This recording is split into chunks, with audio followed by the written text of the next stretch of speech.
सुनिए डॉक्टर श्याम सुंदर पराशर जी की यह अनमोल कथा। आज की इस कथा में आप लोगों को राजा प्रियव्रत जी की अनोखी कथा सुनाई जाएगी, तो ध्यान से इस भक्तिमय कथा को सुने और मन को प्रभु भक्ति में लगाएं और प्रेम से बोलिए श्री राधे राधे। को च्युत करके धर्मानुशासित स्वस्थ सत्ता की स्थापना करें। इसलिए बैन का पतन करा के संतों ने पृथु की प्रतिष्ठा करी। पृथु महाराज ने चारों ओर धर्म की ध्वजा लहरा दी। बहुत विशाल बड़े बड़े यज्ञ होने लगे। धर्म की जय जयकार चारों दिशाओं में गुंजायमान हो उठी। एक दिन प्रजा ने पृथु महाराज से प्रार्थना करी, महाराज एक बहुत बड़ी समस्या है। क्या? बोले पृथ्वी से कुछ उत्पन्न ही नहीं हो रहा। अच्छा। पृथु महाराज ने पृथ्वी को आदेश दिया, वसुंधरा मेरी प्रजा को अन्न कण प्रदान करो। पृथ्वी का दायित्व है, एक कण लेती है, अनेक करके देती है। पृथु महाराज ने पृथ्वी से प्रार्थना करी, पर पृथ्वी ने न सुनी। तब क्रोध आ गया महाराज पृथु को। पृथ्वी को ही डांटते हुए बोले, वसुधे त्वाम वधिष्यामि मच्छासन परान मुखीम। अरे वसुधा, मैं तेरा वध कर दूंगा, तूने मेरी आज्ञा की अवज्ञा की है। इतना क्रोध किया कि पृथ्वी कांप गई और गौ माता का रूप धारण करके पृथु महाराज के सामने प्रकट हो गई। और पृथ्वी मां ने प्रार्थना करी कि महाराज क्षमा करें, मुझ पर क्रोध न करें, मेरा स्वभाव है। क्या? बोले जब अधर्म का बोलबाला होने लगता है, धर्म की हानि होने लगती है, तो मैं अपने दिव्य शक्ति को अपने गर्भ में छुपा लेती हूं। और जब धर्मानुशासित सत्ता के द्वारा धर्म की ध्वजा लहराती है, तो मैं सब कुछ देने को तैयार हो जाती हूं। आपके ही पिता महाराज बैन ने धर्म पर प्रतिबंध लगा दिया था। धर्म की हानि हुई, जिसके कारण मैंने अपनी दिव्य शक्तियों को अपने गर्भ में छुपा लिया। इसलिए कुछ भी उत्पन्न नहीं हो रहा था। क्योंकि आप साक्षात धर्म रूप हैं, धर्म की ध्वजा लहरा रहे हैं। आज चारों ओर धर्म की जय जयकार हो रही है, इसलिए मैं गाय बन के आपके सामने खड़ी हूं। प्रेम से मेरी दिव्य शक्तियों का आप दोहन कर सकते हैं। गाय और पृथ्वी का एक स्वरूप है। इन दोनों का दोहन तो होना चाहिए, पर शोषण नहीं होना चाहिए। आज हम दोनों का ही दोहन नहीं, शोषण कर रहे हैं। गौ माता का दूध दोहो, जो खिलाता पिलाता है, गौ सेवा करता है, तो उसको गाय का दूध पीने का, दोहने का अधिकार है। पर गाय के 4 थन होते हैं। दोहन का मतलब 2 को तुम पियो और 2 उसके बछड़े के लिए छोड़ो। अपनी संतान को भी तो गौ माता कुछ पिलाना चाहती है, पर हम लोग चारों का दोहन कर लेते हैं। और चारों का दोहन ही नहीं, अब तो आजकल ऐसा इंजेक्शन चल गया है कि इंजेक्शन लगा करके सारा दूध निचोड़ लेते हैं, एक बूंद भी नहीं छोड़ते। गौ माता तुम कितना भी दो, कुछ न कुछ अपने बच्चे के लिए बचा लेती है, दूध चढ़ा जाती है। ये उसका स्वभाव है। परंतु इंजेक्शन ऐसा है कि वो चाह करके भी कुछ बचा नहीं सकती, सब बूंद बूंद निचोड़ लेते। ये दोहन नहीं हुआ, ये शोषण है। गौ माता के साथ अत्याचार है। और यही हाल पृथ्वी का हो रहा है। अधिक फसल पाने के लिए हमने ऐसे खतरनाक खतरनाक खाद बना करके डालने चालू कर दिए कि पृथ्वी की उर्वरा शक्ति लगभग लुप्त होती चली है, क्षणित होती जा रही है। गाय और पृथ्वी का एक रूप है, इसलिए सबसे ज्यादा पृथ्वी की प्रसन्नता गाय के गोबर और मूत्र से होती है। सबसे सुंदर खाद है। पृथ्वी मां प्रमुदित प्रसन्न कब होती है? जब उसके ऊपर गाय का गोबर और गाय का मूत्र पड़ता है। ये पृथ्वी की उर्वरा शक्ति का संवर्धन करता है। इसलिए गाय सिर्फ दूध दही के लिए ही नहीं, पृथ्वी की शक्ति को स्वस्थ रखने के लिए भी गौपालन आवश्यक है। गाय का जितना गोबर मूत्र पृथ्वी पर पड़ेगा, आपको कोई खाद की जरूरत नहीं पड़ेगी, इसकी उर्वरा शक्ति उत्तरोत्तर बढ़ेगी। प्राचीन काल में तो यही खाद था। अब जो खाद है वो पृथ्वी के लिए खतरनाक है। बोलो राधे राधे। मां पृथ्वी ने एक जो बात कही है वो बहुत विचारणीय है, ध्यान से सुने। अस्मिन् लोके थवा मुस्मिन् मुनभेस्तत्त्वदर्शिभिः दृष्टा योगा प्रयुक्ताश्च पुंसां श्रेय प्रसिद्धये।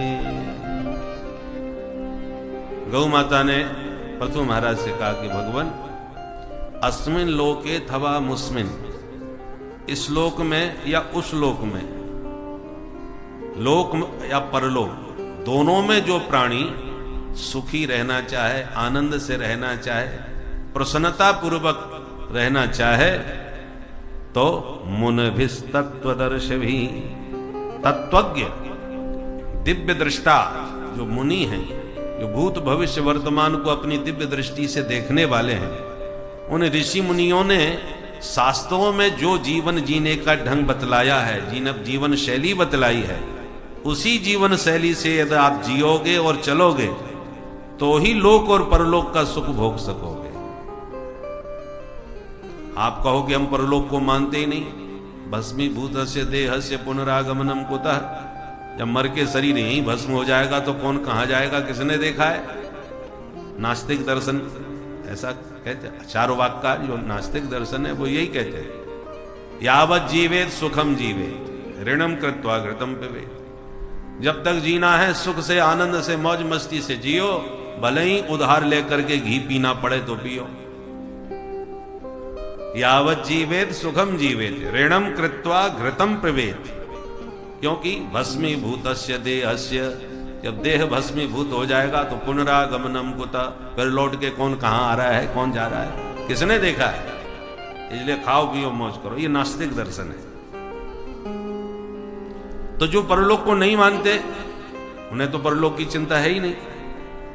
परलोक को तो मानते हैं, परलोक को भले ही मत मानो, पर इस लोक को तो तुम मान रहे हो, देख रहे हो, भोग रहे हो। किंतु इस लोक में भी सुख पूर्वक विषय भोग करना चाहते हो, स्वस्थ और प्रसन्न रह करके जीना चाहते हो, तो महात्माओं के, मुनियों के बताए मार्ग से ही जी पाओगे। यदि आपने ऋषि मुनियों के बताए मार्ग से चलना स्वीकार नहीं किया तो परलोक को रहने दो, इस लोक में भी सुखी नहीं रह पाओगे। मनमानी ढंग से जीवन जियोगे, शरीर रोगी होगा, और जब रोगी शरीर होगा तो चाहे जितनी भोग विलास सामग्री तुम्हारे पास हो, भोग तो कुछ नहीं पाओगे। शरीर स्वस्थ होगा तभी ना विषय भोगोगे। पहला सुख निरोगी काया, दूजा सुख घर में हो माया। तो माया तो तब काम आएगी जब काया ठीक हो। जब काया ही रोगी हो जाएगी तो माया किस काम की, भोग तो पाओगे नहीं। इसलिए मुनिभिः तत्त्वदर्शिभिः दृष्टा योगा प्रयुक्ताश्च, क्योंकि ऋषि मुनियों ने जो भी रास्ता बताया है जीवन जीने का, वो सब अनुभव गम्य है। पूरी तरह से उसे निरीक्षण परीक्षण करके ही शास्त्रों में व्यक्त किया है, मनमाने ढंग से नहीं लिखा। आज वैज्ञानिक नए नए आविष्कार करते हैं, पर जो आविष्कार करके उन्होंने कह दिया कि ये सही बात है, वो कब तक है? जब तक दूसरा आविष्कार हो करके किसी ने दूसरी बात कह दी तो ये बात गलत सिद्ध हो जाएगी, नहीं वो बात ठीक नहीं। पहले का पानी में प्रदूषण बहुत है, आरओ लगवाया करो, आरओ से निर्मल स्वस्थ बढ़िया पानी मिलता है। हो गया, आरओ लग गए घर घर में। अब कहते हैं आरओ लगाने से पूरा उसका पानी का तत्व ही खत्म हो जाता है। तो वैज्ञानिक जो नए नए आविष्कार कर रहे हैं, जो उन्होंने कह दिया उस पर टिके रहेंगे, इसकी कोई गारंटी नहीं है। अगले क्षण किसी नए आविष्कार में उसमें शोध करने पर कोई नई बात निकली तो पहली बात काट दी जाएगी, नहीं ये बात सही है। पर ऋषियों ने जो बात शास्त्रों में कही है पूरी तरह से निरीक्षण परीक्षण करके उसको लिखा है, जो हर काल में प्रासंगिक है, उसमें कोई संशोधन करने की आवश्यकता नहीं है। पूरी तरह से सिद्ध होती है वो, उन सिद्धों की वाणी। पूरी भावुकतापूर्ण नहीं है, पूरी तरह से ऋषियों की वाणी पूरी तरह से वैज्ञानिक है। आज का विज्ञान जहां तक नहीं पहुंच पाया, उससे भी कहीं ज्यादा हमारे ऋषि मुनियों का ज्ञान विज्ञान था। विमान बनाए, विमानों तो अभी बने हैं वैज्ञानिकों के द्वारा। इन विमानों की चर्चा हमारे धर्मशास्त्रों में कितने साल पहले से है। फिर भी जो विज्ञान ने विमानों की चर्चा की है, पुष्पक विमान, कामक विमान, ऐसे विमान तो अभी भी नहीं बने जो कामना के अनुसार ही चलते हों, संकल्प शक्ति से उड़ते हों, जिसमें डीजल पेट्रोल कुछ ना लगे। इसलिए पृथ्वी मां ने कहा कि मुनियों के बताए मार्ग से ही चलो, तो ही जीवन स्वस्थ रह करके लोक परलोक का सुख भोग पाओगे, नहीं तो परलोक को तो छोड़ो, इस लोक में भी सुखी नहीं रह पाओगे। पृथु महाराज ने पृथ्वी के वचन को श्रद्धा पूर्वक माना और फिर गौ माता बनी पृथ्वी का दोहन किया। ये जितने भी तत्व हैं, ये रत्न गर्भा वसुंधरा है। इस वसुंधरा के गर्भ में अद्भुत रत्न है।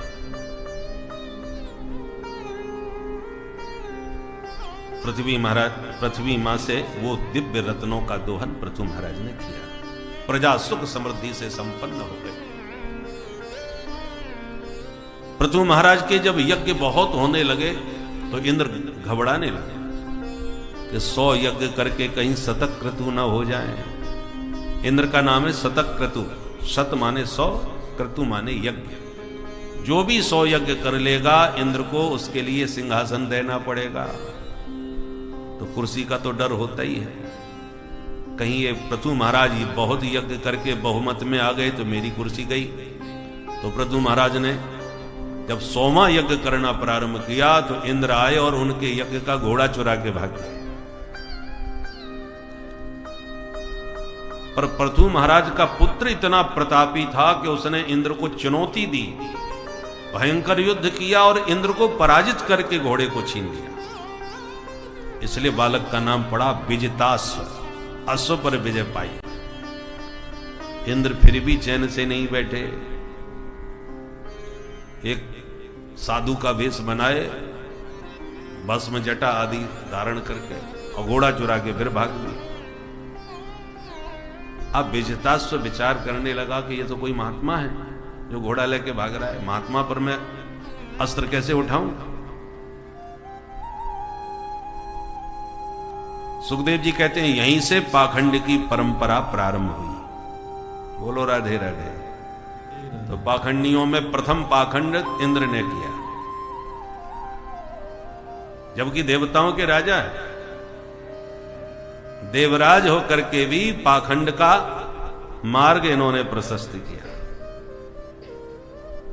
पृथु महाराज को इंद्र की इस धृष्टता पर बड़ा क्रोध आ गया। जैसे इंद्र को दंड देने के लिए खड़े हुए यज्ञ में, ब्राह्मणों ने कहा सुनिए सुनिए महाराज, यदि आपने क्रोध किया तो आपका यज्ञ नष्ट हो जाएगा। तो फिर इंद्र को दंड कौन देगा? ब्राह्मणों ने कहा हम बैठे हैं, हमको बताओ क्या करना है। क्योंकि ये सारे देवता जितने हैं वो सब मंत्रों के अधीन होते हैं और मंत्र हमारे पास है, सबके मंत्र है हमारे पास। दैवाधीनम जगत सर्वम मंत्राधीना च देवता ते मंत्रा ब्राह्मणाधीना तस्मात् ब्राह्मण देवता। तो पृथु महाराज ने कहा फिर पढ़ दो मंत्र। बोले हम ऐसा मंत्र पढ़ेंगे इंद्र को ला करके हवन कुंड में स्वाहा, ना लड़ाई ना झगड़ा, आपको कुछ करने की जरूरत नहीं। बस ब्राह्मणों ने जो मंत्रोच्चारण किया, मंत्र शक्ति से इंद्र खिंचे चले आए और ब्राह्मण पकड़ के स्वाहा करने ही वाले थे इंद्र को कि ब्रह्मा जी प्रकट हो गए। अरे भाई ब्राह्मण देवताओं क्या कर रहे हो भाई, देवराज इंद्र को ही स्वाहा कर डालोगे क्या? ब्राह्मणों ने कहा आप जो बात करनी है ब्रह्मा जी से कीजिए, पृथु महाराज से कीजिए, ये हमारे यजमान है। पृथु महाराज को ब्रह्मा जी ने समझाया, देखो महाराज पृथु, आप धर्म की ध्वजा लहराना चाहते हैं, आज चारों तरफ आपके द्वारा धर्म की जय जयकार हो रही है, आपको कोई इंद्रासन की चाह तो है नहीं, ये बेचारा पद का लोलुप है, इसलिए इसको माफ करो, आपका उद्देश्य पूरा हो चुका है, इस यज्ञ को यहीं संपन्न करो। सृष्टिकर्ता विधाता के आदेश का पालन करते हुए पृथु महाराज ने यज्ञ को वहीं संपन्न किया और बोलो राधे राधे, यज्ञ संपन्न किया और इंद्र को भी क्षमा किया। इस बात से भगवान नारायण यज्ञ प्रभु तुरंत यज्ञशाला में प्रकट हो गए। बोल यज्ञ नारायण भगवान की जय। मांगो पृथु क्या चाहिए, वरम ब्रूया। पृथु महाराज ने गदगद होकर भगवान की स्तुति करी और कहा, प्रभु देना चाहते हो तो मुझे 10,000 कान दे दो। भगवान बोले 10,000 कानों का क्या करोगे भाई? बोले सरकार, इन 2 कानों से आपकी कथा सुन के मुझे संतुष्टि नहीं मिलती, 10,000 कान हो और निरंतर आपकी कथा सुधारस का मैं पान करता रहूं, इसलिए वेदत स्वकर्णा युत में समय वरह 10,000 कान मांगे। तो भगवान की कीर्ति कथा सुनने के लिए पृथु महाराज को 10 कान मांगने पड़े, और हम लोगों को 10,000 कान मिल जाए तो दूसरों की निंदा सुनने में बड़ा आनंद आता है। कथा में भली निद्रा आ जाए और किसी की ही निंदा हो रही हो तो बड़ा आनंद आता है। अच्छा उसने ऐसा किया, फिर क्या हुआ, उकसा उकसा के ऐसे पूछते हैं जाने कितना बड़ा हमको खजाना मिल गया। गोस्वामी जी महाराज ने ऐसे निंदकों की भी वंदना की है। पुनि प्रणव पृथुराज समाना, पुनि प्रणव पृथुराज समाना, पर अघ सुनहि सहस 10 काना, पर अघ सुनहि सहस 10 काना, पुनि प्रणवं पृथुराज, प्रणवं पृथुराज, प्रणवं पृथुराज समाना। ऐसे भगवान पृथु हुए। बोल पृथु भगवान की जय। इन्हीं पृथु महाराज के वंश में आगे चल के महाराज प्राचीन बरही हुए। प्राचीन बरही बहुत बड़े कर्मकांडी थे, यज्ञादि खूब करते थे, पर इनमें एक कमी थी, यज्ञों में पशुओं की बलि चढ़ाते थे, हिंसात्मक यज्ञ होने लगे। और इसकी चर्चा मैं पूर्व में कर चुका हूं कि शास्त्रों में जो हिंसा का आदेश है वो हिंसा में नहीं, हिंसा रोकने में है।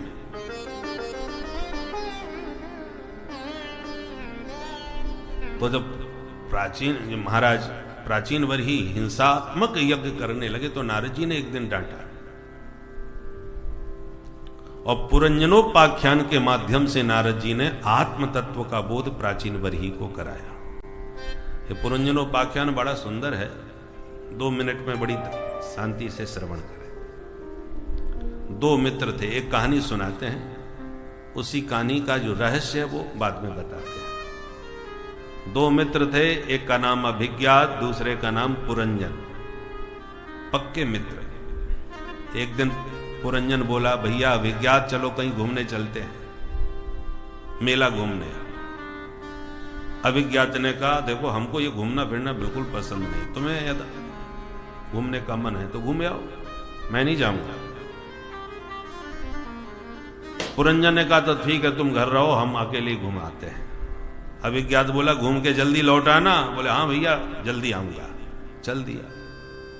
लाखों शहरों में घूमा बरसों तक, पर कोई शहर पसंद नहीं आया।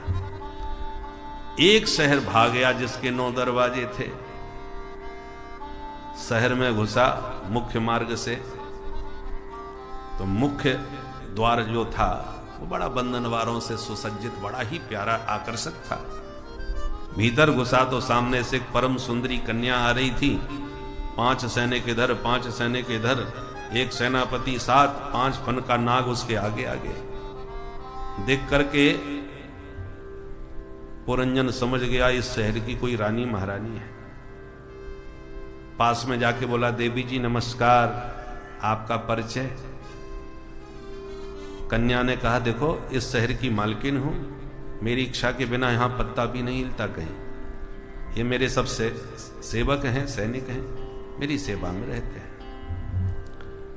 मेरे माता पिता का मुझे पता नहीं, विवाह शादी मेरी हुई नहीं, अकेली राज्य कर रहे हैं। प्रसन्न हो गया पुरंजन, बोला देवी जी विवाह तो हमारा भी नहीं हुआ है। तब तो दोनों ने एक दूसरे को पसंद किया और वहीं चाई माई हो गई। विवाह करके पुरंजन उसी पुरी में बस गया, भूल गया मित्र, भूल गया अपना घर। समय बीता, पुरंजन अपनी पत्नी पुरंजनी में इतना आसक्त हो गया कि पुरंजनी रोवे तो पुरंजन रोवे, पुरंजनी हंसे तो पुरंजन हंसे, पुरंजनी गावे तो पुरंजन गावे, पुरंजनी नाचे तो पुरंजन नाचे। क्वचित गायति गायन्त्याम रुदन्त्याम रुदति क्वचित, क्वचित हसन्त्याम हसति जल्पन्त्याम अनुजल्पति। नाचने लगा पुरंजनी के सारे पर पुरंजन। समय बीता, एक कन्या थी जरा देवी, जो इतनी बदसूरत थी कि कोई भी पुरुष उससे विवाह करने को तैयार न हो गए। बेचारी दुखी कन्या जरा देवी चंडवेग नाम के गंधर्व राज के पास गई और रोती हुई बोली, भैया मैं बहुत दुखी हूं, मेरे को कोई अपनाता नहीं, मेरा किसी से विवाह होता नहीं, क्या करूं? चंडवेग ने कहा, बहन जी बुरा मत मानिए, आपसे विवाह राजी राजी तो कोई करने वाला है नहीं। पुरंजनी बोली, तो क्या जिंदगी भर बहन जी बन के ही घूमूंगी, किसी की पत्नी नहीं बन पाऊंगी? अभी क्या? तुरंत गंधर्वराज ने कहा, चंडवेग नाम था उसका, उसने कहा, बहन जी मैं कुछ सैनिक आपको सौंप रहा हूं, क्योंकि मेरे पास जो सेना है आधी स्त्रियां हैं आधे पुरुष हैं। स्त्रियां सब काली हैं, पुरुष सब गोरे हैं। ये सारी फौज मैं तुम्हें सौंप रहा हूं, तुम्हें जो पसंद आए उसी से तुम विवाह कर लो, सेना तुम्हारे साथ है। खुश हो गई जरा देवी, पूरी फौज लेकर के निकली और उसकी दृष्टि पुरंजन पर पड़ गई। सेना को आदेश दिया, पकड़ के लाओ मेरे पास। पुरंजन की पुरी पर हमला कर दिया जरा देवी के सैनिकों ने। तो पुरंजन के शहर में तो केवल 10-11 सैनिक, इसके पास से 720 सैनिक। इतना प्रबल आक्रमण हुआ कि सारी पुरंजन की जो 10-11 सैनिकों की टुकड़ी थी वो मारी गई। 5 फन का नाग घायल होकर भाग गया शहर छोड़कर। और पुरंजन पुरंजनी के साथ महलों में मस्त पड़े, उन्हें यही पता नहीं कि कब हमला हुआ। पता कब चला? जब सैनिकों ने भीतर घुस के पुरंजन को बंदी बना लिया और पकड़ के ले जाने लगे। सुई रोने लगा, हाय हाय मैं लुट गया, बर्बाद हो गया, और मेरे बिना मेरी पुरंजनी कैसे रहेगी? वो तो मेरे बिना पानी तक नहीं पीती। और रोते रोते पत्नी को याद करते करते छाती पीटते पीटते प्राण त्याग दिए। शास्त्र का आदेश है, अंते यामती सागति, मरते समय जिसका चिंतन करोगे वही तुम बनोगे। तो स्त्री की याद में इसने प्राण त्यागे तो अगले जन्म में स्त्री बन गया। बड़ा हुआ तो मलयध्वज राजा से इसका विवाह हो गया, बच्चे भी हुए। और एक दिन युद्ध में मलयध्वज राजा शहीद हो गए तो अपने मलयध्वज पति को गोद में लेके चिता पर बैठ के ये सती होने के लिए चिता पर उपस्थित हुआ पुरंजन। वो तो अपने को पतिव्रता नारी मान रहा था। अब जो पुराना मित्र था अभिज्ञात, वो समझ गया कि मेरा मित्र कहीं मेला में भटक गया। तो एक ब्राह्मण का वेश बना करके पगड़ी वगड़ी बांध करके आया और चिता पर बैठे पुरंजन के पास आके मुस्कुरा, कहो मित्र कैसे हो, किसके साथ सत्ता हो रहे हो? तो पुरंजन चौंका, क्यों भाई ब्राह्मण देवता तुम हो कौन?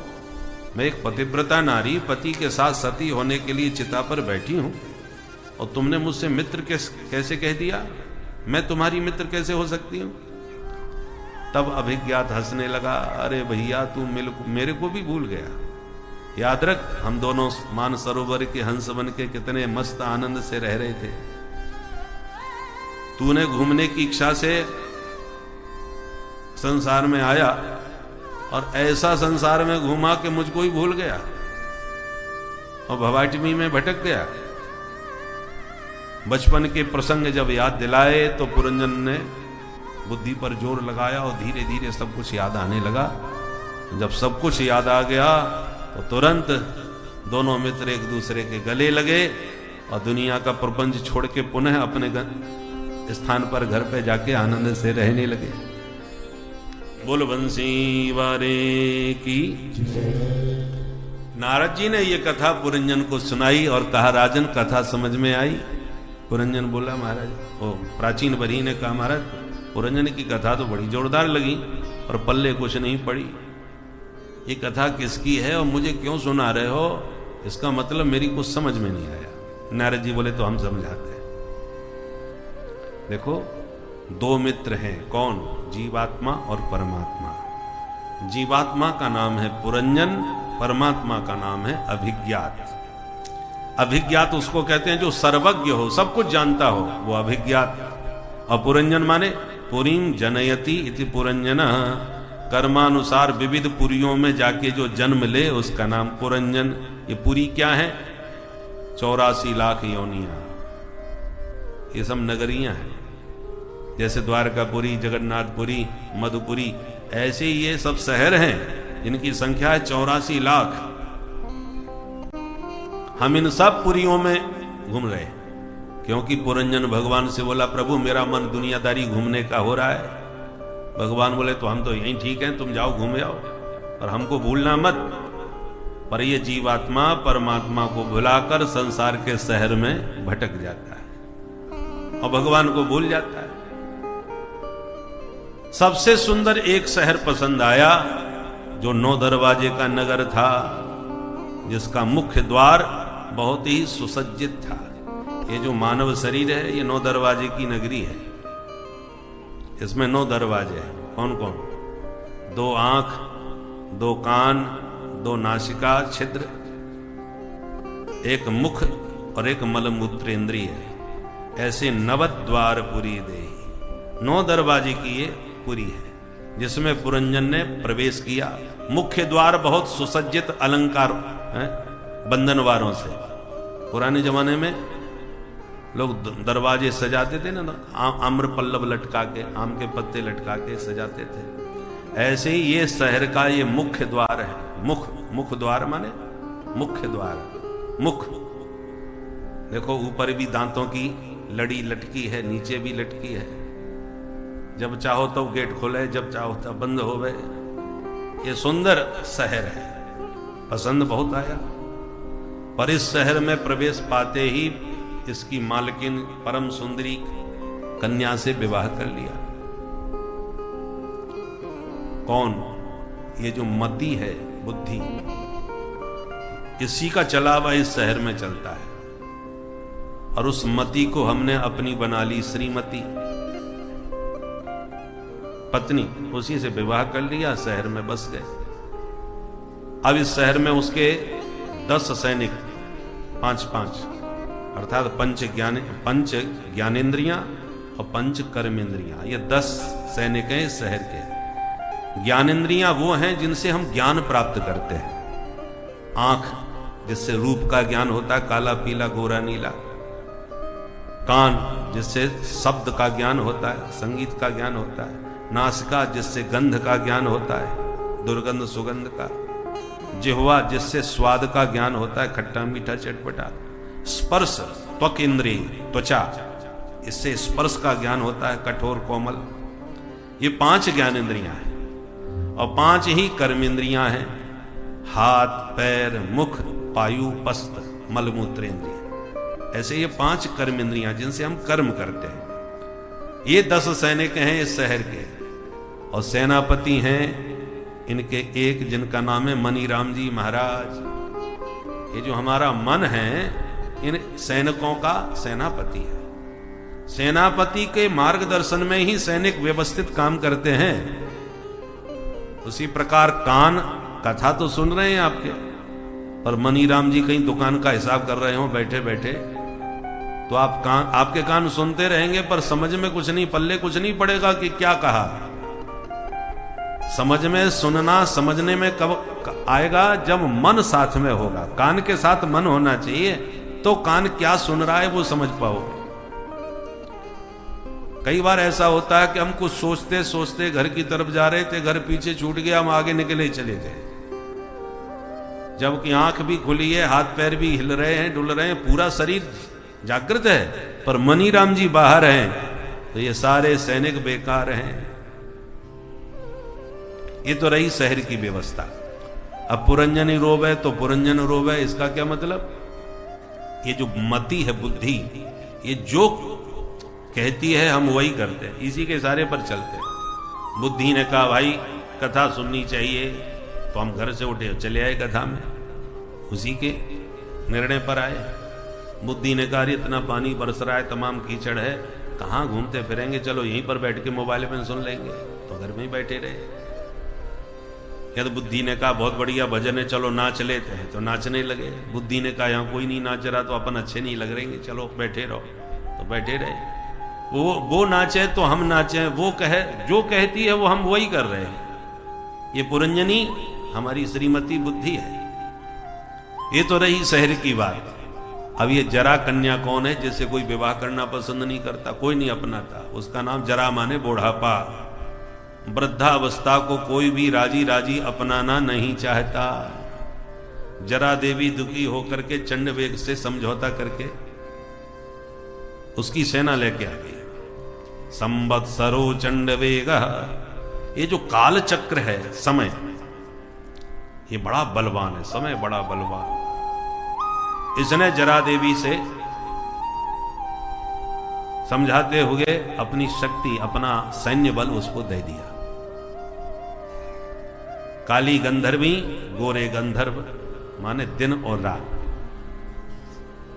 रात्रि काली होती है, दिन गोरे होते हैं। दिन पुल्लिंग है, रात्रि स्त्रीलिंग है, इसलिए काली स्त्रियां और गोरे दिन माने पुरुष। और इस सब मिला के 720। वो पूरी सेना जरा देवी साथ में लेकर के चल पड़ी, और उसने एक दिन पुरंजन के शहर पर हमला बोल दिया। पुरंजन सोते रहे, उन्हें पता ही नहीं चला कि हमला कब हो गया, और बंदी बना लिए गए।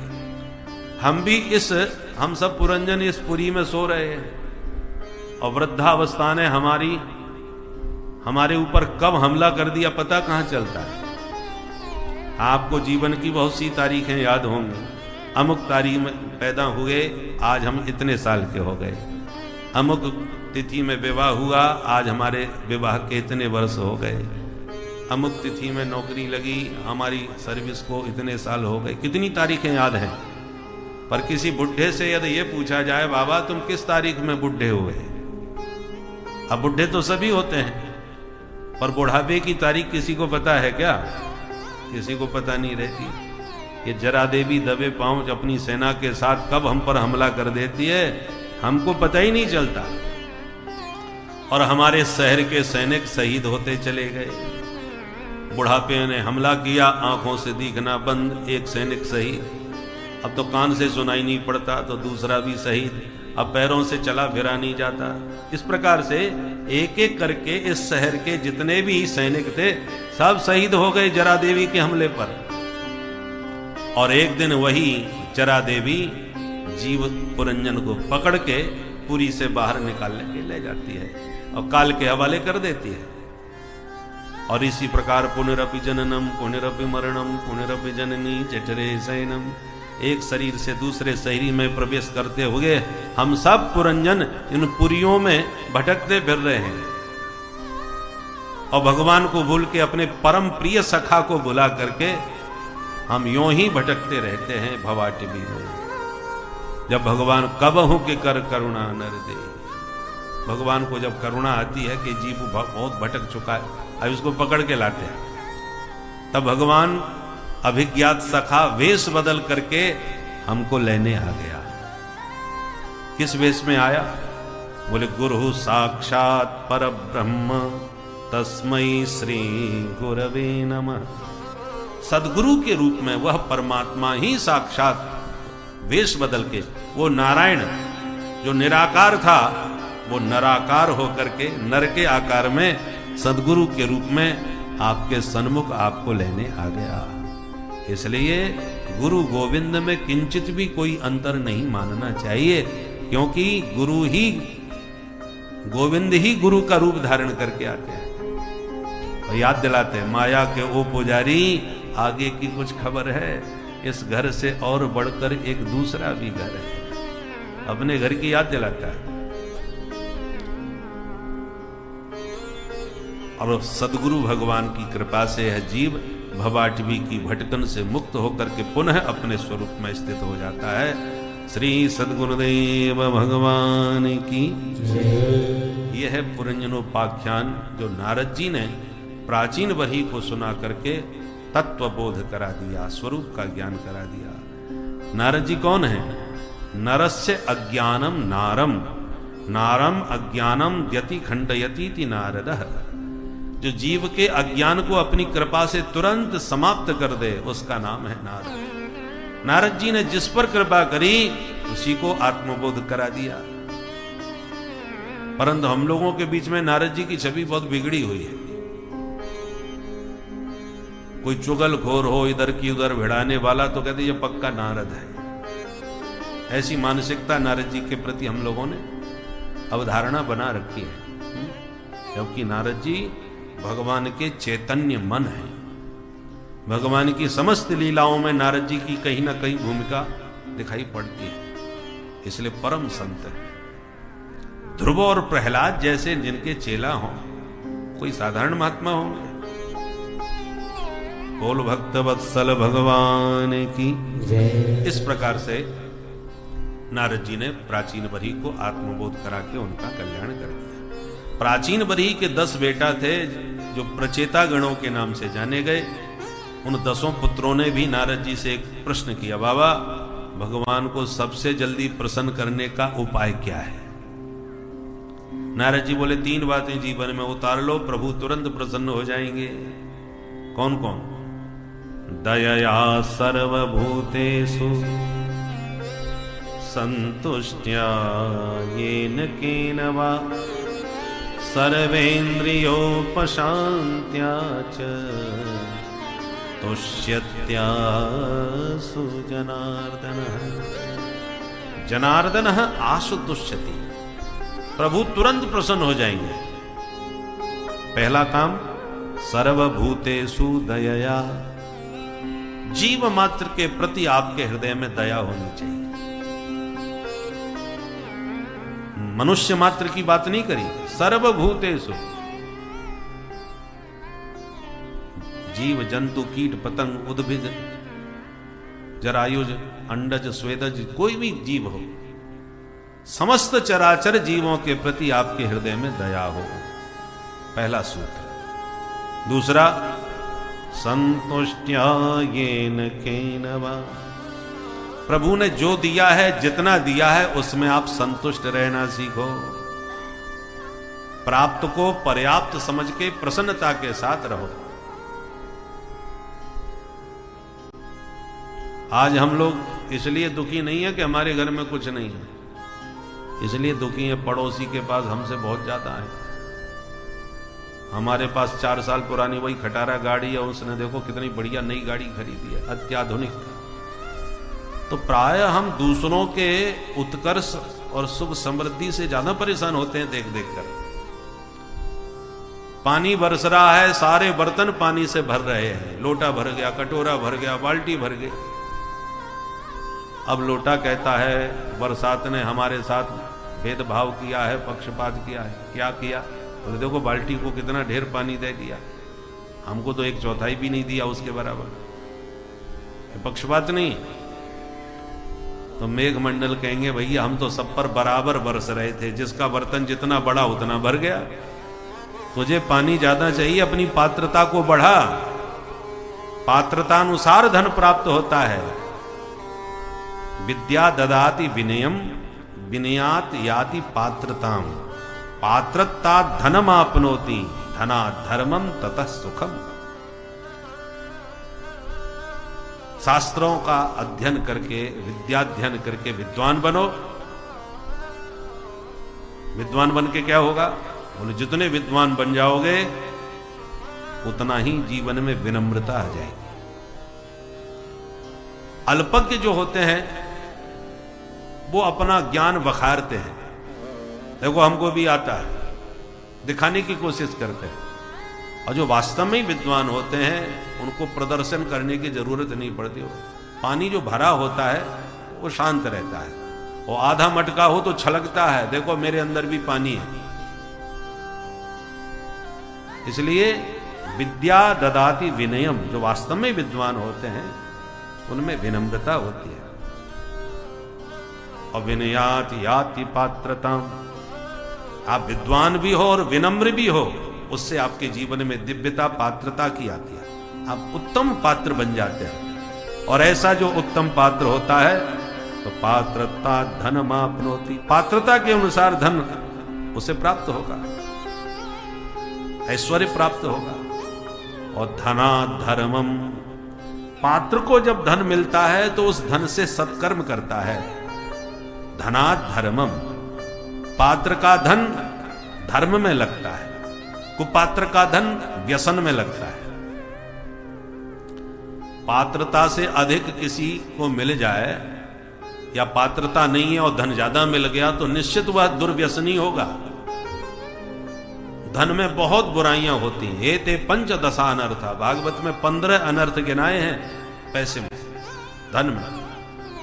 तो अपात्र को जब धन मिलेगा तो दुर्व्यसनों में उसे बर्बाद करेगा, खुद बर्बाद होगा, धन भी बर्बाद करेगा।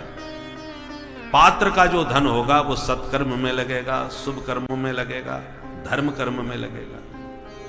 और जब पात्रता के अनुसार धन से जब धर्म करेगा तो धनात् धर्मम ततः सुखम।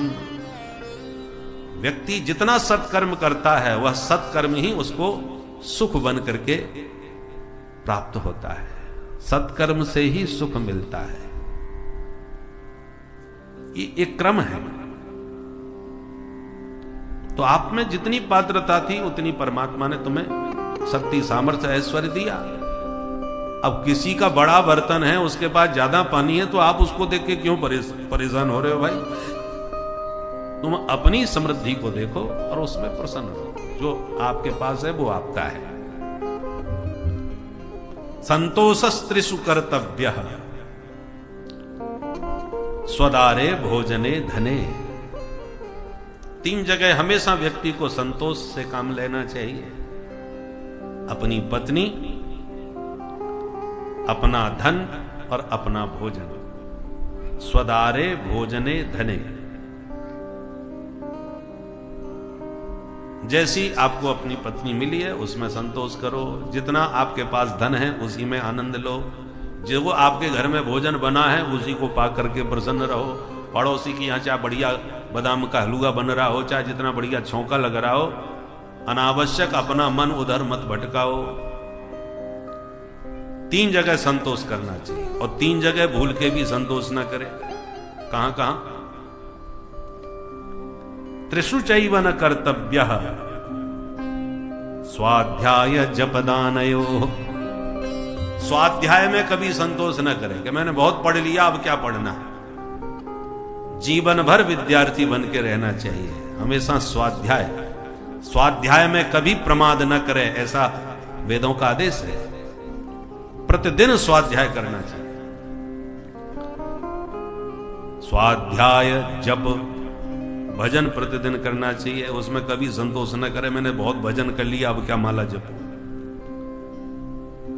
और दानयो, दान देने में कभी संतोष न करे। 3 जगह हमेशा असंतुष्ट रहे कि मैंने कुछ नहीं किया, मैंने कुछ नहीं पढ़ा, मैंने कुछ नहीं दिया, मैंने कुछ भी भजन तप नहीं किया। ये 3 जगह हमेशा असंतोष रहना चाहिए। तो तो और तीसरा सूत्र दिया सर्वेंद्रियोपशांत्याच, इंद्रियों पर हमेशा अपना नियंत्रण बना के रखो। ये 3 बातें दोबारा ध्यान से फिर सुने। चतुर्थ स्कंद के 31वें अध्याय का 19वें श्लोक में ये 3 सूत्र दिए हैं। जीव मात्र पर दया करो, जो प्राप्त है उसमें संतुष्ट रहो और इंद्रियों को अपने बस में करके रखो। ये 3 बातें जीवन में उतार लो तो भगवान शीघ्र ही प्रसन्न हो जाएंगे। बोल भक्तवत्सल भगवान की जय। सुखदेव जी कहते हैं ये मैंने उत्तानपाद का वंश तुम्हें सुनाया परीक्षित। अब उनके भाई हैं प्रियव्रत।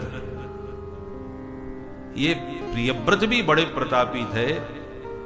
इन्होंने संकल्प लिया कि अपने राज्य में रात्रि नहीं होने दूंगा, 12 घंटे अंधकार में यूं ही बर्बाद होते हैं। तो रथेन ज्योतिर्मयेन रजनीमपि दिनम करिष्यामि, इस रजनी को दिन में परिणित कर दूंगा मैं।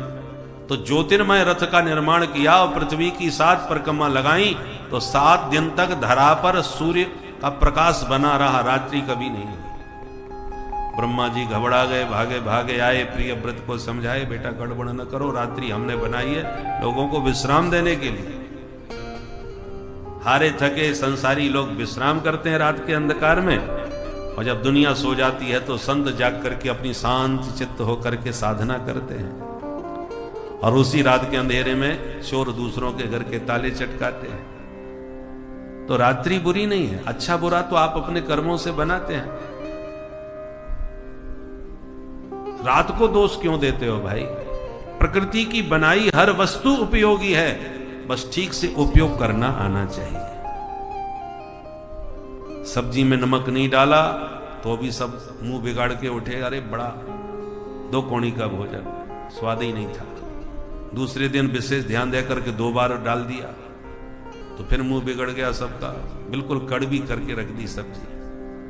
तीसरे दिन गलती से पिसा हुआ नमक बूरा समझ के खीर में डाल दिया तो खीर का सत्यानाश। अब अंत में दुखी होकर के नमक की पोटली गंगा जी में फेंक दी। इसी की वजह से भोजन बिगड़ता है। अब नमक भोजन बिगाड़ रहा है कि तुम्हारी अकल बिगड़ी है, नमक को दोष दे रहे हो। उसी प्रकार प्रकृति की हर वस्तु उपयोगी है, आप उपयोग करना ठीक से जानो। वस्तु को दोष क्यों देते हो भाई? काम क्रोध की जो निंदा करते हैं, प्रकृति के ये सब अंग हैं, ये भी बड़े उपयोगी हैं। भगवत गीता के 7वें अध्याय में तो गोविंद काम को अपनी विभूति बतला रहे। धर्मा विरुद्धो भूतेषु कामोस्मि भरतर्षभ। भगवान कहते हैं धर्म के अनुकूल यदि वो काम है तो वो मेरा स्वरूप है, मेरी विभूति है।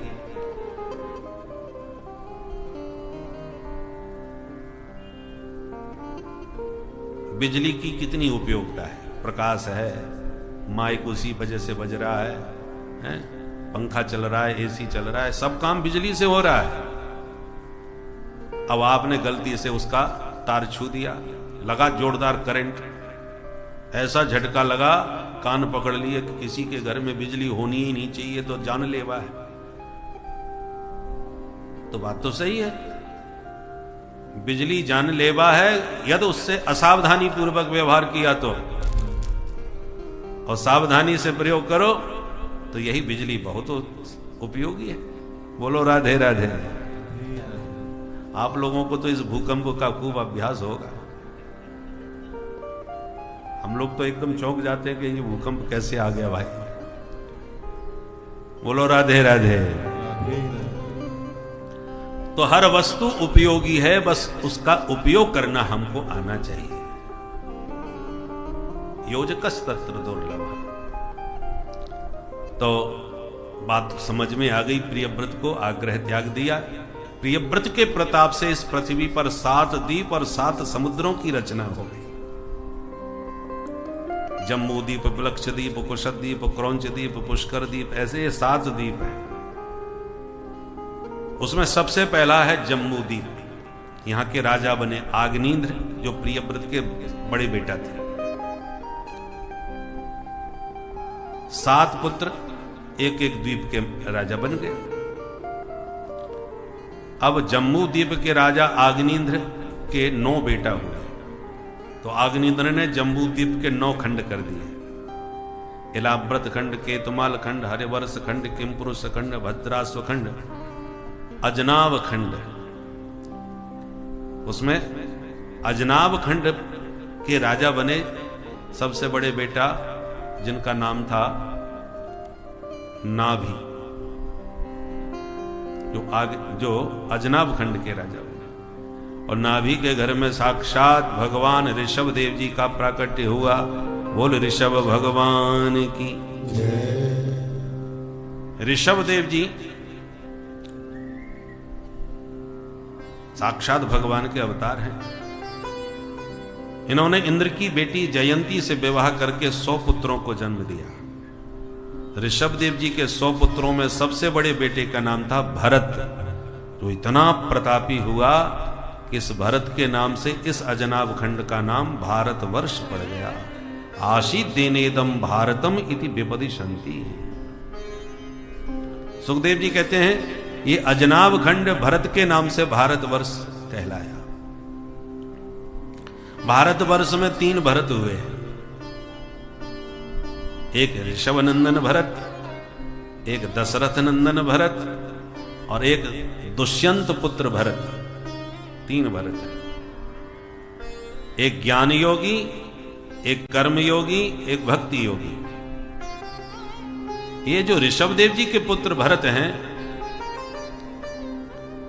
भागवत के अनुसार तो इन्हीं के नाम से भारतवर्ष पड़ा। और ये अगले जन्म में फिर जड़ भरत के नाम से जाने गए।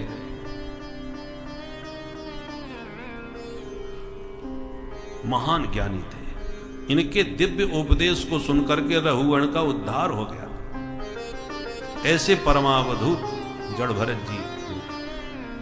दूसरे जो दशरथ जी के पुत्र रामानुज भरत, उनका चरित्र तो अयोध्या कांड में रामचरितमानस में विस्तार से वर्णन है।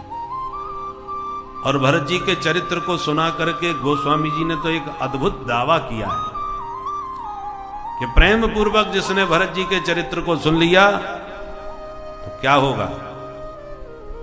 भारत चरित करने तुलसी जे सादर सुनहि, सिय राम पद प्रेम अवश्य होय भवरस विरति।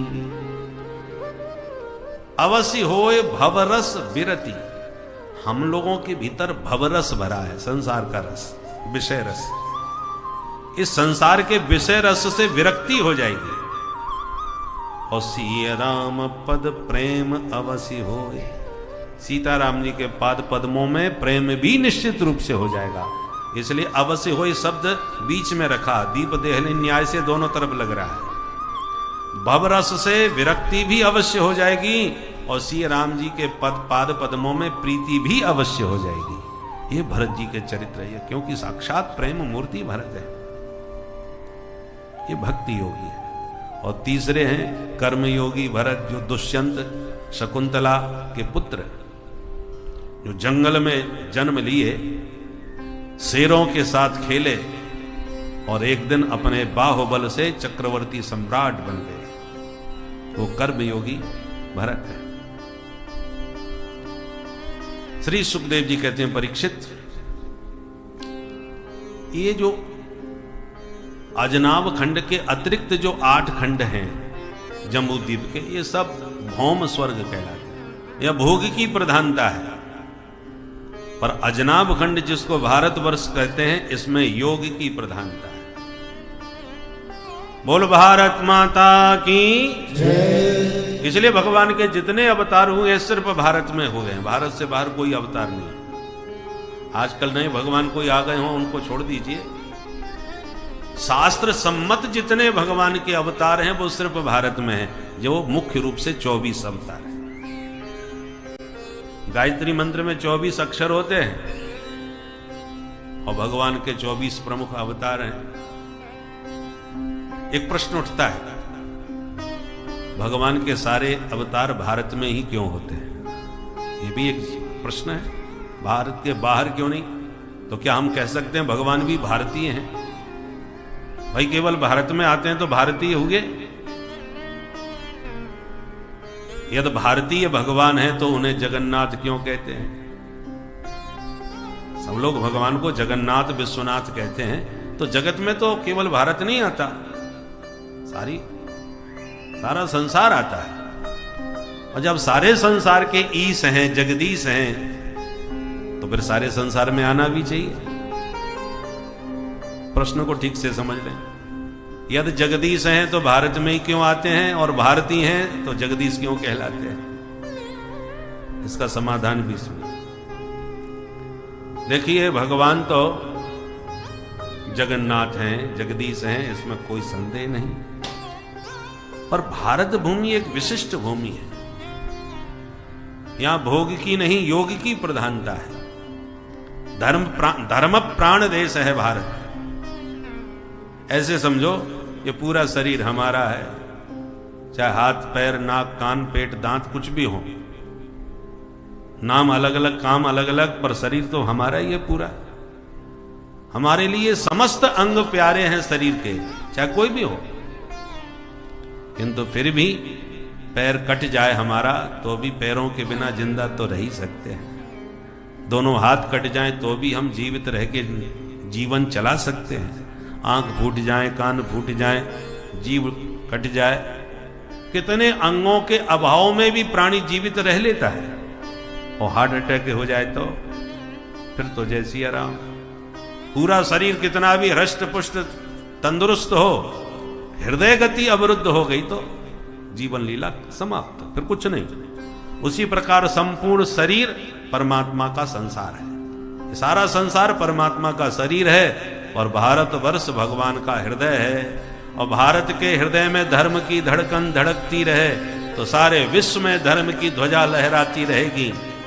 और भारत भूमि से धर्म की हानि होगी तो सारा विश्व धर्महीन दिशाहीन हो जाएगा। इसलिए धर्म संस्थापनार्थाय संभवामि युगे युगे। भारत भूमि में अवतरित होकर भगवान धर्म की ध्वजा लहराने आते हैं, क्योंकि यहां से जो धर्म की ध्वजा लहराएगी वो सारे विश्व में धर्म की क्रांति उपस्थित करेगी। और भारत यदि धर्म विहीन दिशाहीन हो गया तो सारा विश्व दिशाहीन हो जाएगा। बोल भारत माता की। इसलिए प्रभु के अवतार भारत में हुए। भारत भूमि की गौरव गाथा सुखदेव जी ने मुक्त कंठ गाई है। अहो अमीसाम किमकारी शोभनम प्रसन्न येषाम स्वदित स्वयं हरि यैर्जन्म लब्धम नृसुभारताजिरे मुकुंद सैवो पयकम स्पृहाहीन। स्वर्ग के देवता कहते हैं, हे प्रभु आपने हमें भारत भूमि में जन्म क्यों नहीं दिया? क्यों भाई, तुम स्वर्ग में रह रहे हो, क्या कमी है जो भारत में आना चाह रहे हो? हर मामले में हमसे आगे हो, हमसे ऊपर रह रहे हो, हमसे ज्यादा शक्ति संपन्न देवता होते हैं, इसलिए हम लोग देवताओं की पूजा करते हैं। तो हर व्यक्ति प्रमोशन तो चाहता है, डिमोशन तो कोई नहीं चाहता। पर देवता लोग ऊपर रह करके सब मामले में श्रेष्ठ होकर के भी नीचे आना क्यों चाह रहे? हम लोगों का जो एक वर्ष होता है वो देवताओं का सिर्फ एक दिन होता है। जिसको हम दक्षिणायन कहते हैं ये देवताओं की रात्रि है, जिसको हम उत्तरायण कहते हैं ये देवताओं का दिन है। 6-6 महीने का दक्षिणायन उत्तरायण होता है। हमसे कितने आगे हैं। हमारे शरीर में मल मूत्र पसीना आदि जो दुर्गंध है वो देवताओं के शरीर में नहीं होती, उनका दिव्य देह होता है। हर मामले में दिव्य है, फिर भी मानव बन के भारत में आना चाहते हैं। उसका एक कारण है।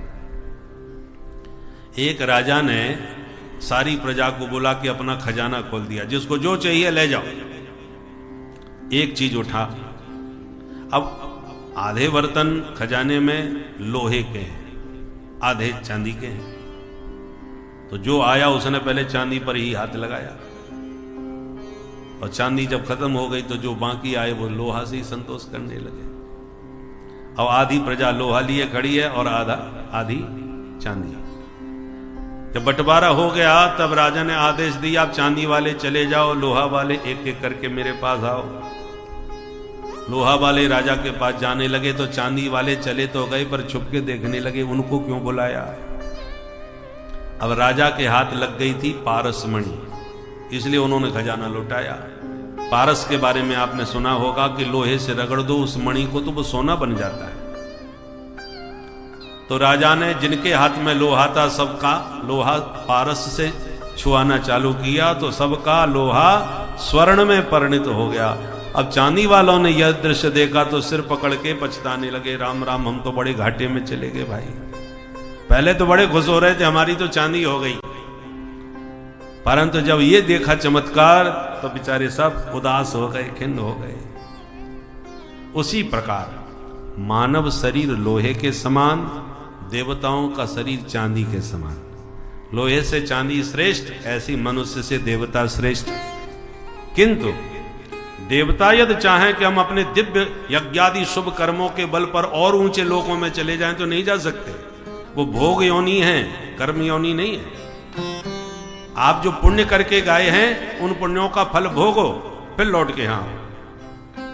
कर्म भूमि केवल भारत है, बाकी सब भोग भूमि है। और हम मनुष्य जब किसी दिव्य संत, किसी दिव्य तपस्वी ब्रह्मज्ञानी संत रूपी पारसमणि के संपर्क में आते हैं और सत्कर्म में लग जाते हैं तो देख देख करके देवता पछताने लगते हैं। बोलो राधे राधे राधे। आपका चपरासी, आपके अंडर में काम करने वाला और महाराज आपका ही अधिकारी बन के अचानक आपके सिर पर बैठ जाए तो आपको बुरा नहीं लगेगा। उसी प्रकार जब हम मनुष्य, अभी तक तो हम देवताओं की पूजा करते हैं, पर किसी सिद्ध संत की पारसमणि का संपर्क पा करके जब हम परम धाम वैकुंठ आदि जाने की शक्ति संपन्न होने लगते हैं तो देवता हमसे ईर्षा करने लगते हैं। अब तक ये हमको पूज रहा था तो अब इसकी पूजा हमको करनी पड़ेगी भाई। इसलिए जब हम शुभ कर्म करते हैं तो हमारे इस दिव्य कर्मों से देवताओं को भी थोड़ी ईर्षा होती है। हमारे उत्कर्ष को देख देख करके वो बेचारे स्पृहा करते हैं। बोल भारत माता की, ये भारत की गौरव गाथा है। परीक्षित ने पूछा, महाराज थोड़ा भूगोल खगोल के विषय में हमें कुछ बताइए।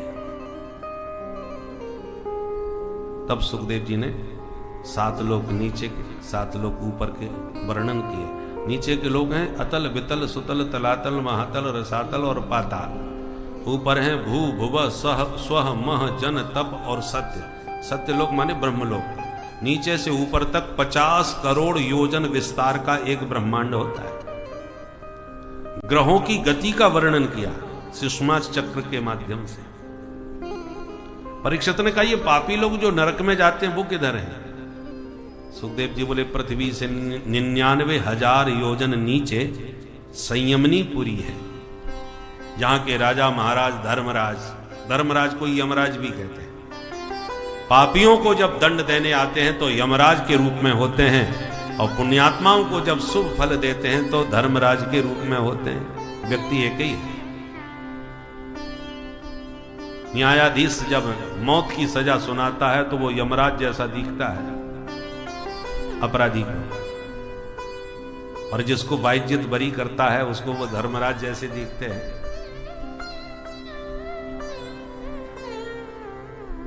अट्ठाईस प्रकार के महानरकों का वर्णन किया पंचम स्कंद के 26वें अध्याय में। नरकों के नाम हैं तामिस्र, अंध तामिस्र, रौरव, महारौरव, कुंभीपाक, असिपत्रमन, सूकर मुख, लाला भक्ष, बैतरणी, पुयोध, प्राणरोध, वज्रकंटक, सालमली, ये सब नरकों के नाम हैं। यस्तु परवित्तापत्ति कलत्राण्यपहरति सहि कालपाशबद्धो यम पुरुषै अति भयानक तामिस्त्रे नरके बलान्यपात्यते। पंचम स्कंद में गद्य है, श्लोक कम है। सुखदेव जी वर्णन करते हैं जो पराये धन को, पराई स्त्री को अपहरण कर लेते हैं, बच्चों को उठा के ले जाते हैं, ऐसे पापात्माओं को तामिस्र नरक में आग में तपी हुई भूमि पर पटक दिया जाता है। घर में आए अतिथि को जो क्रोध भरी आंख से देखता है कि आप कौन बना के इनको खवाए, वो वज्रतुंड नरक में जाते हैं जहां गीध उनकी आंख नोच के खाते हैं।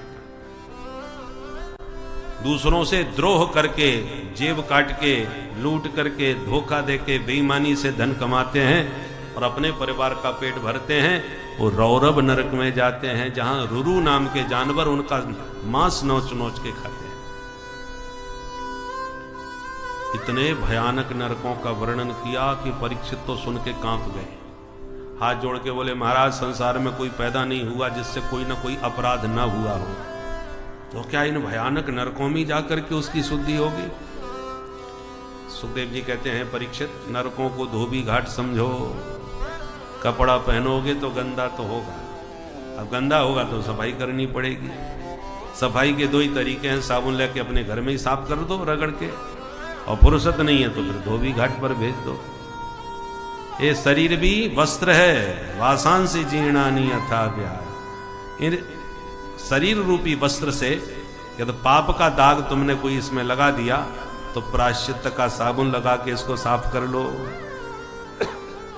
और तुमने प्रायश्चित्त पापों का नहीं किया तो यमराज धोबी घाट बना के बैठे हैं, बढ़िया ड्राई क्लीनिंग करते हैं। कपड़े की धुलाई तो होगी और कपड़े की धुनाई भी खूब होती है। धोबी तो अच्छी तरह सफा करता है, वो दया नहीं करता। आप अपने हाथ से कपड़ा साफ करोगे तो जरा प्यार से आराम से धोगे, धोबी घाट पर तो जैसे धुलता है वैसे धुलेगा, वो दया नहीं करते। इसलिए जीवन में पाप का दाग लगे तो प्रायश्चित्त का साबुन लगा के खुद ही साफ कर लो, नहीं करोगे तो यमराज अच्छी तरह से सफाई करेंगे। अच्छा महाराज, तो आप कोई ऐसा बढ़िया साबुन बता दो कि हम अपने हाथ से ही साफ कर लें। सुखदेव जी कहते हैं अच्छा नोट करो, केचित केवल या भक्त्या वासुदेव परायणा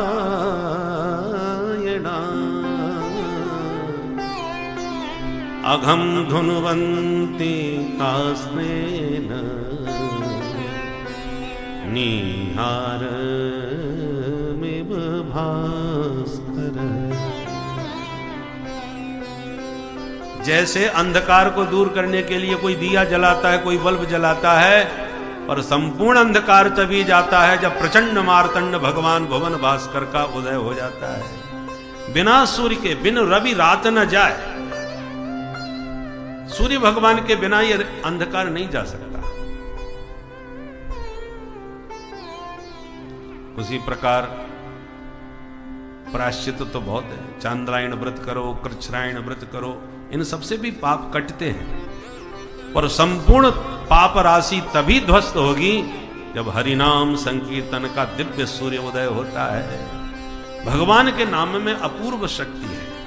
नामस्थ यावतिर शक्ति पाप निर्हरणम हरे तावत कर्तुम न शक्नोति पातकम पातकी जना।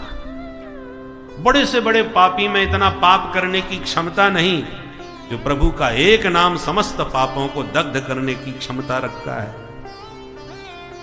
अच्छा महाराज, एक बार नाम लेने से सारे पाप कट जाते हैं? बोले बिल्कुल। बोले आज तक किसी के कटे हैं? हाँ बिल्कुल कटे हैं। तो दीजिए कोई प्रमाण किसके कटे। तब सुखदेव जी ने एक इतिहास का प्रसंग सुनाया। कान कुब्जे दुजह कश्चित दासी पति रजा मिला नामना नष्ट सदाचारो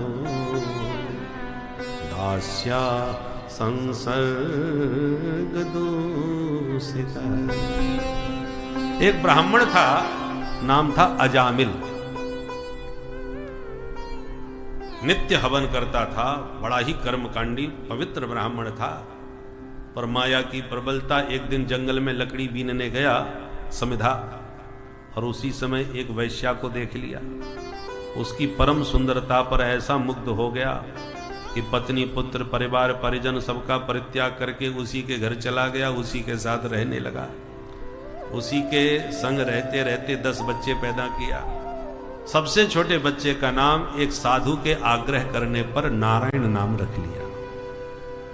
नारायण पुत्र में इसकी बहुत अधिक आसक्ति हो गई। हर बात पे उसी को बुलाता, बेटा नारायण भोजन करो, बेटा नारायण घूमने चलो।